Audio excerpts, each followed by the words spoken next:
What's going on, gamers? Today we're back with some more Outriders Worldslayer. What I'm going to be covering today is my revised version of the Heatseeker build for the Pyromancer. So if you want to clear content fast and have a lot of fun while you're doing it, then stay tuned. That's coming up next.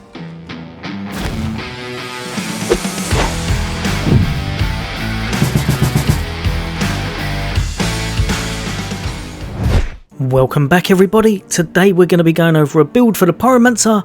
If you've seen my original, you'll know Heatseeker is probably one of my favourite sets in the game because it clears things so fast, it does an abundance of damage to those enemies, and now we've made it even better so we can clear those bosses really fast.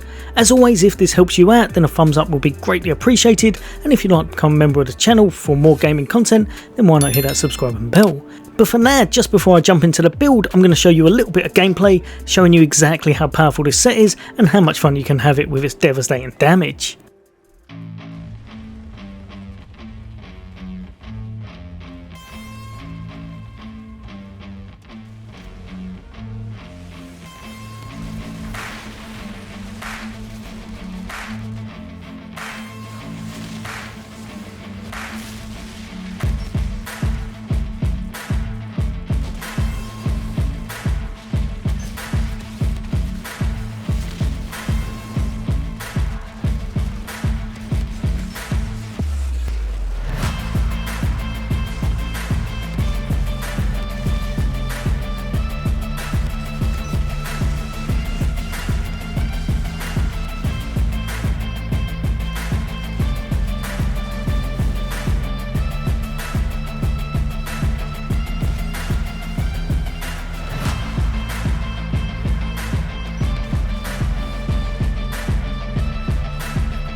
Right, so hopefully from that you can see just how good this set is.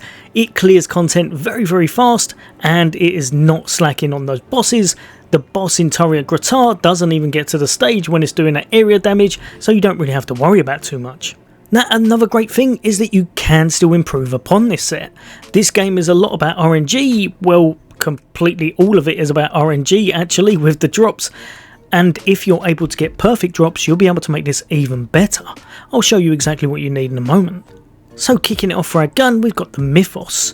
This has armor piercing, which is something we definitely need. It's going to up our damage, and it comes with close range damage and healing received. Not bad, but like I said, the main thing we're after is the armor pierce and the mod you get on it. This one comes with Omen, which is really nice. Shots launch a cover piercing anomaly projectile. It inflicts bleed and a certain amount of damage. Also, the enemy is going to receive 10% additional damage for 3 seconds. It's on a 4-second cooldown. I at first thought this was very possibly one of the best, if not the best mods in the game, but now after trialing it a few times, you can definitely miss that window of opportunity where it's just 3 seconds, so that 10% extra damage isn't always applied. Just under that, probably a little bit different to everyone else, I'm sure everyone will be using Fortress. I really enjoy using Death Renome. When 2 of your equipped skills are on cooldown, receive a massive amount of firepower bonus, otherwise receive 194,409 bonus Anomaly Power.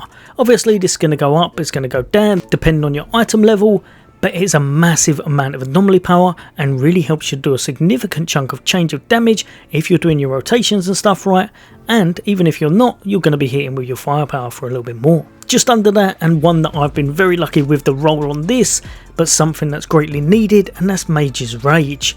Critical shots grant a 10% anomaly bonus for 15 seconds, stacking up to 4 times. This is your big boy. I want to boost my anomaly power through the roof. You've got to have it in your anomaly power builds in order to get the most from them at the moment, because it's probably the best mod for that in the game. Now, second up is one that we're not using in the slightest, but I'm showing you what we're after.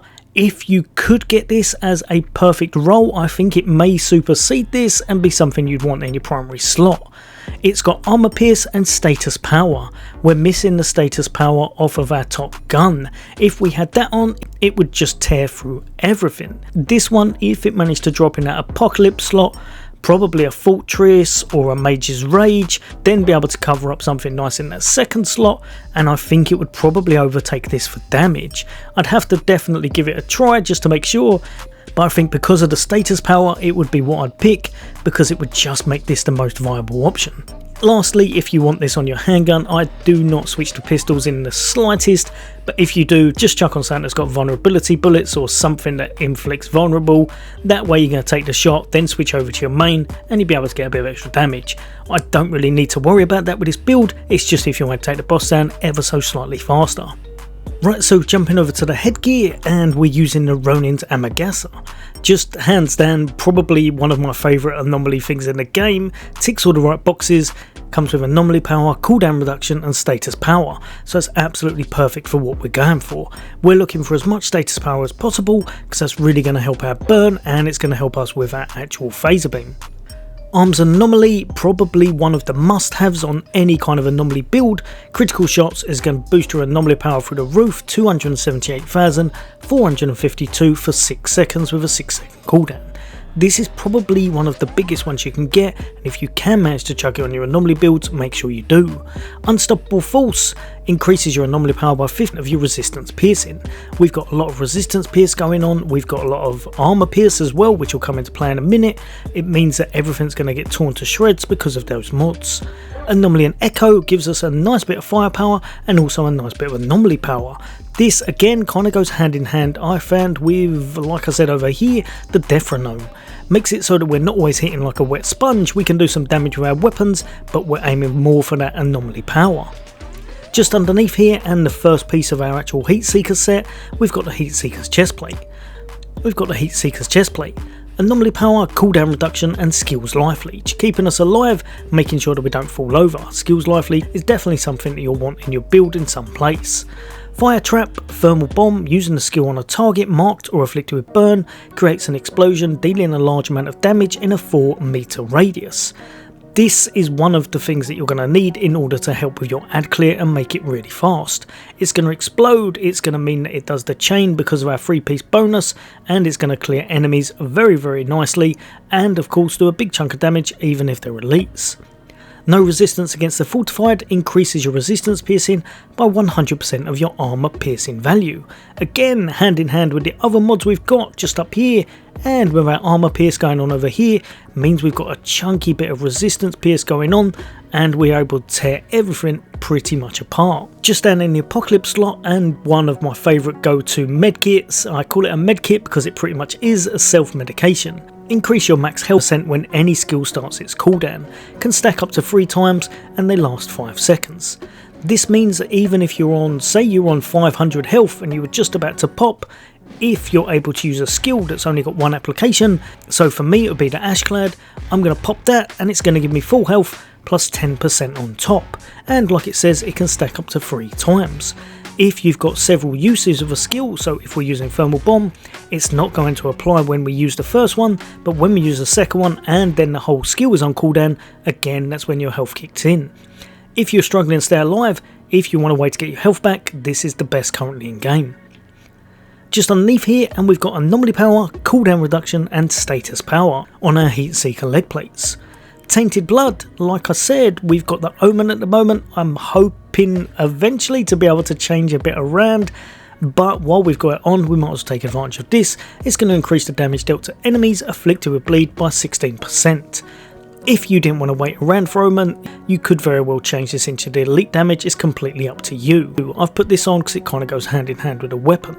Fire Frenzy, Thermal Bomb, the skill can be activated one more time before triggering the cooldown. Again, like I said, we're going to need that, and it's going to make things easier because it's going to work hand in hand with this one just up here, the Fire Trap. Lots of explosions going off, lots of area damage, and just lots of things chaining together well. Underneath that, and one you don't have to have, it's not integral, but I really enjoy using this, and its size matters. FaserBoom increases the beam's radius by 100%. If you're trying to make sure you never miss, because that beam is actually quite narrow and quite deceptive sometimes, this is going to make sure that you don't. You're going to clear a lot more additional enemies, and because of how hard our FaserBoom hits, this one works an absolute wonder. Just underneath from here, and we've got the third and last piece of our Heatseeker set, and that's the Heatseeker's gloves. Max health, skills life leech and status power. It comes with branded. Enemies affected by the skill receive 30% more damage. This used to be bar none the best thing in the game because it used to stack, so you used to be able to get 90 at one time with a glitch, but when it was used as intended you could get 60% more damage. At the moment it doesn't stack unfortunately, but 30% more damage is still one of the biggest boosts you can get because most of the time it's going to go up to 16% now. True Blast, this is going to clear all of the enemies with that explosion. Make sure you chuck that on and everything is going to pop, and like I said, going to travel to the next one with your thermal bombs. Pure Power, FaserBoom increases the skill's damage by a big amount, 339,447.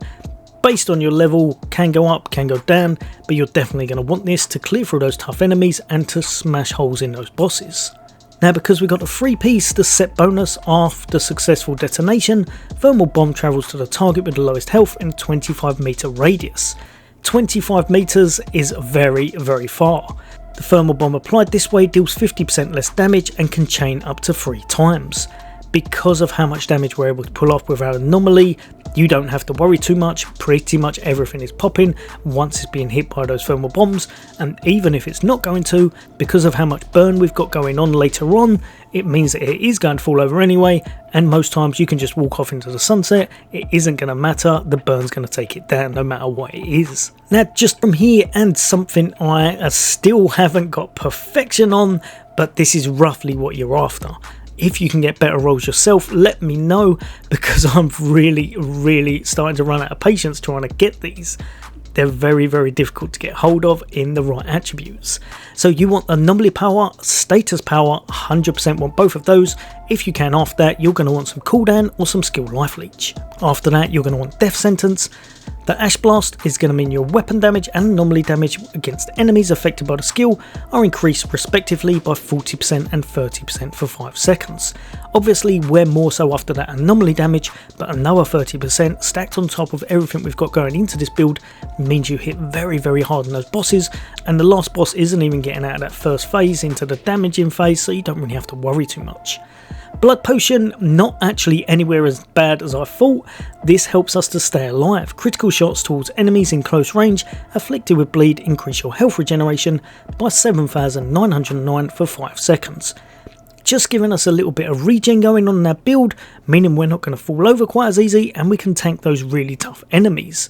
And just underneath that, Diffuse. Sprinting increases your armor by a big amount and your resistance by a massive amount with 50%. This, funnily enough, is actually very good for probably the only real tough boss in the game, and that's the second boss where you've got to make the pillars go down and stay in the area effects and such. As long as you're running, you're not going to fall over, your resistances are going to be very high, and your armor means you're able to take a big old chunky hit, so you don't have to worry about him anywhere near as much as you originally would have. If you can manage to find better boots than this, one with some damage types, that would definitely work in your favour. I've gone through hundreds upon hundreds and haven't managed to find any, so we've gone with a bit of survivability because we just hit hard enough as it is. If you can't get any purple boots for the time being, just bop on whatever you can find with your Heatseeker boots. It will make your damage go down a little bit because you're losing out on that status power, but they do come with some nice mod slots. Bullet Kindling is very nice, change one to Death Sentence, and then you hope for a nice Apocalypse one. So jumping quickly over to the skills, Thermal Bomb, you're going to have 2 applications of this. It's going to hit with that fire trap, big explosion, it's going to start exploding everything, and the thermal bombs are going to carry over, go into other enemies and taking them out as they go. If it doesn't take them out, like I said, don't worry too much, the burn will take them out eventually, so you just don't have to worry about anything. When you're playing normally, trying to clear through those adds and all of the normal enemies in the standard arenas, just use these however you'd like to use them. If you're on the boss, because of our Defronome, use one of these but keep the skill up, then you're going to want to apply your Ash Blast, then you're going to want to hit with your FaserBoom. This is going to mean that both of these are up when you're using a big hit, and your FaserBoom is going to do a massive chunky bit of damage. Obviously you are going to want to shoot at first to apply the bleed and such, and if you can do it within that 3-second window, you'll get the 10% extra damage as well. Ash Blast, again, you're using this to make sure you've got a bit of safety. It also classes as your med kit, because as soon as you use it, you're going to have that self-medication going on, and it's going to apply a nice bit of damage with your firepower and your anomaly power because of the mod we've got. Make sure you apply this to every boss in order to get the maximum damage. Last and definitely not least, this is just crazy damage. FaserBoom fires an energy beam that deals 6 million and upwards, depending on your level of course and what you've got on your build. Try to get your status power as high as possible, and this is one of the most devastating things you can find in the game. You can hit easily upwards of 80 million with this, with the build I've got going on at the moment, and it's just a lot of fun to see those bosses melt away and you not having to worry about all of their additional features like the stages they go through and such.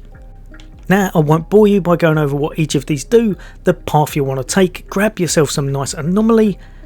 Just down here you're going to make sure you've got some skill damage, 8% against your marked. More anomaly with another 10%, another 8% for that mark, another massive increase with your anomaly power. From here you're going to bop straight up, increase damage by 20% against enemies below 30% of health. Grab yourself a little bit of health yourself. Incinerate, the moment burn ends on an enemy, inflict ash status. This one doesn't help us in the slightest, but we do need to get up here, and that's Mark of the Anomaly. Increase your weapon damage by 10% against marked enemies. I say it doesn't help us, but we have actually got a little bit of weapon damage going on that build, so it's probably better than in most builds for Anomaly, but it's not quite hybrid yet. Just up here, and we've got Hot Situation. Activating your Immobilize skill increases your Anomaly power by 45% for 10 seconds. 10 seconds is such a big buff. You've pretty much got this going on constantly as long as you're using your Ash Blast, and 45% is one of the biggest buffs you can get. Grabbing a nice bit of Resistance Pierce over here, this means you've now got 95% Resistance Pierce, standard Resistance Pierce going on in your build. You're going to tear through everything. They have no chance, it's a lot of fun to watch. The last boss takes around about 39 seconds, give or take. We could make it a little bit faster, but we've tried to make the build as survivable as possible, clear the content fast and give us some nice chunky numbers on the boss. This works perfect grabbing this as well. Jumping down to the bottom, we've got Gifted, increase your weapon damage and anomaly power by 5%. Nice bit more of anomaly power here. Again, when you use your explosion skills, which you're going to use constant, it's going to go up by 12% for your anomaly power again. Just down here, I think you always have to pick these up. I see people not. If you're amazing at the game, then maybe not, but I tend to get hit quite often, so I make sure to pick up a bit of resistance whenever I can. 20% helps you out and definitely helps you to survive that second boss. Archmage increases your anomaly power by 10%. More Resistance Pierce, like I said, we're chucking that on because it's really going to help us out. Flames that burn twice increase damage against elites by 10%. Another 8% against marked targets. And last but not least, increases explosive skill based damage by 30%, which helps you to clear all of the kind of ads and such. Now, no doubt this is completely different to everyone else. I have found this the best tree by a mile. It works for single player, it works even better when you're playing in a team, especially in those higher levels when the targets have got massive amounts of health, which I'll go over in a moment. So we're bopping down to the Pyromaniac and we're having Melting Point. Increases your resistance piercing by 15% when above 80% health and by 30% when below 40% health. You saw how much we've actually got going on with the resistance pierce. This really helps our build and it just makes everything fall over. Just down from here, Master Exploder. Exploding skills damage is increased by 100% of your resistance piercing. Definitely pick this up, it's going to make you clear the content so fast. This one up here would be the one I'd pick if I wanted my FaserBoom to do a little bit more damage, but after testing it, you would need something like a heat wave in order to make this work a little bit more efficiently. Next, we've got Convection, reduce the skills cooldown by 4 seconds when all skills are on cooldown with a 3-second cooldown. Basically, spam your skills, play as normally, and every once in a while they're going to come back a little bit faster. Just up to the top, increase your status power by 15% for every enemy afflicted with burn, stacks up to 5 times. Most times 3, 4, 5 things are on fire, you don't have to worry too much. This is just going to give you a nice bit of additional status power, helping your burn and helping your FaserBoom. And last but definitely not least, Burnt Offerings. Increase your burn duration by 500% and each consecutive burn tick on an enemy deals 10% more damage. That doesn't sound amazing. You think you'd be bopping down here because we've gone the heatseeker set. My burn takes over all of the damage I do when I'm playing in a big group. If I'm playing in free player and I'm playing against those bosses and such, the amount of ticks you get for that damage is ridiculous. Upwards of 12 million per tick. You're going to see so much damage through your tick damage that is really going to make you wonder why you never picked this before. Also, we've got quite a well-rounded build going on. We hit hard enough with our explosives as it is, so you don't really have to worry about these two, even though you would get slightly bigger numbers. This one I've found works a lot better every single time. Jumping into the Ascension points quickly, and obviously Anomaly Power is going to be high on your agenda. Try and max that one out as fast as possible. Then you're going to want Resistance Pierce, because obviously that's going to transfer over because of the mods we got. From here, Status Power will be the next one you want to grab up. That's going to help damage, and your FaserBoom. And Anomaly damage is going to just be the icing on the cake with your Anomaly damage of 10% as soon as this one's maxed out. If you can chuck 10 into our Armor Pierce as well, that's really going to help you out. From there I found Prowess with a little bit of cooldown reduction, as much as you can chuck into it. Damage against elites just over here, and I would probably then go right up to the top here, grab yourself some health, and if possible, these two right at the end if you've just got an abundance of points. Elite damage mitigation and resistance will help to see you through pretty much anything in the game. Roll you gamers, hopefully that's helped a few of you out. I will be kind of adapting this build a little bit, so if I find any better gear along the way, I may improvise it a little bit, but ultimately this can clear all the content. It is a lot of fun to play, and it's probably my favourite build currently. As always, for all things gaming, for all things Xbox, take care. I'll see you on next day.